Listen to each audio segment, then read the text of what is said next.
are going to have Mr. Jussi Tanner, who is the second secretary at the Finnish embassy in Rome, and they also cover Malta, of course. Mr. Tanner has previously worked at the Department for Higher Education and Science for the Finnish Ministry of Education, and he was also a board member of the University of Helsinki. He will today be talking to us about the Finnish innovation system. President, thank you very much. I must begin appropriately by apologizing for being late. Okay. My best friend just telephoned me to inform me of the birth of his daughter. So I'd like to pretend I have an excuse. Thank you very much for the invitation. I've been asked to talk about the Finnish innovation system. Now, the open innovation concept as such, I must confess, is not entirely familiar to me. In fact, this is the first time that I hear it being talked about in a systematic way. But I try to approach the Finnish innovation system as a benchmark, as another kind of example that might give you some food for thought, and also the principle of openness in the system that I know best, that is the Finnish system. And I will begin by introducing the principle of openness and two Finnish penguins. The first one, the one on the left, is called Anders Chydenius. Has anyone heard of him? I thought so. He's not well known at all, but in terms of the principle of openness, he's a remarkable figure, and I will briefly explain why. He came from the periphery of northern Finland, and in 1765 he was elected to represent his constituency in the Swedish Diet, the parliament of the time. He was 36 years old, and within a time frame of 2 to 3 years that the Diet was convening, he managed to write a treatise on economic liberalism, anticipating Adam Smith almost exactly by his core theory by 11 years.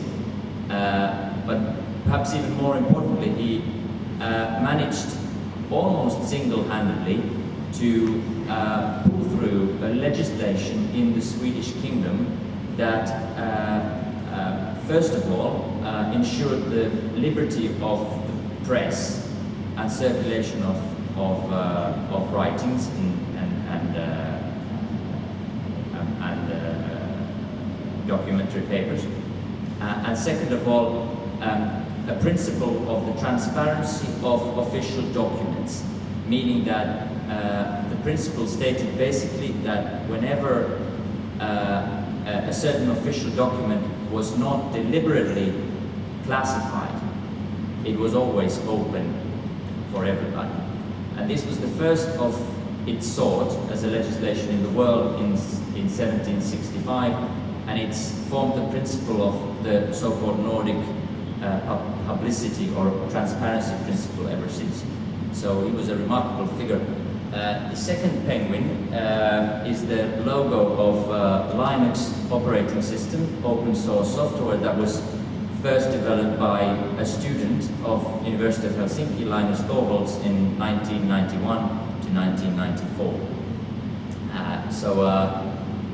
What I mean to illustrate is that there is a certain value and certain core principle of open, transparent sharing of ideas that is very much part of the Finnish idea of how to cope and create well-being in a world that is highly competitive.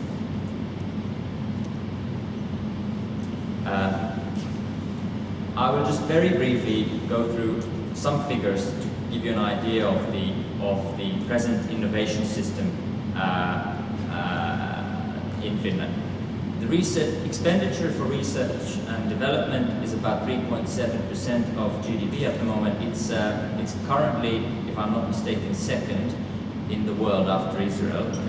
Also, the public research and development expenditure is high, and so are the shares of researchers and research and development personnel of the total workforce. The abbreviation FTE means full-time equivalent.